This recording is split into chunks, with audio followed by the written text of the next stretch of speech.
YouTube'da Dehqon bola kanalini kuzatib boradigan do'stlarimizga mana gilosni ko'rsatyapmiz. Gullagan Valavoy sertsa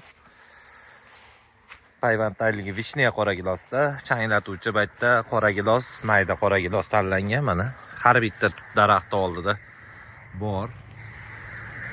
Effekti zo'r, yilda ko'rsataman. Quvasoy lashkarda bu bog'. Juda zo'r changlanadi. Mana ko'ryapsizlar. Har bitta daraxt oldida bitta ikkitadan bor. Taydan chiqqanlarni o'zi shunday qo'yib qo'yishgan. Bog' juda ham zo'r. Hosildorligi ham juda zo'r oladi. Asalarida xudo xolasa changlanyapti. Mana shunaqa sifatli bog'lar qilish kerak. Albatta changlatuvchisi bilan ekish kerak. Valavoy sertsa gilos xudo xolasa bir yil yana qaytadi. Turetskiy giloslarni ko'pchilik maqtayapti, lekin bu gilos Kamazda mevasi Rossiyaga yetib borgan. Yilda ko'rsataman. Xudo xolasa bir yil changlanishi zo'r bo'ladi. Ob-havo chunki zo'r bo'lyapti gilos changlanishiga. Shakar sepilgan, asalari zo'r bu bog'larda.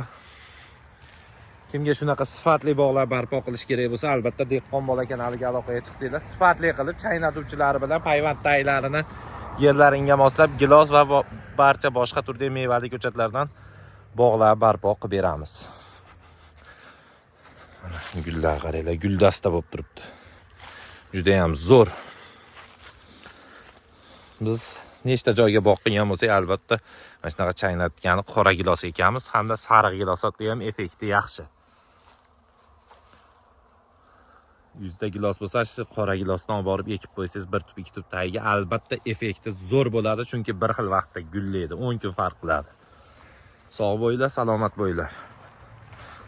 Bizni kanalni kuzatib boraverasizlar. Eng so'nggi yangiliklarni mevalar olamida sizlarga berib boramiz. Rahmat.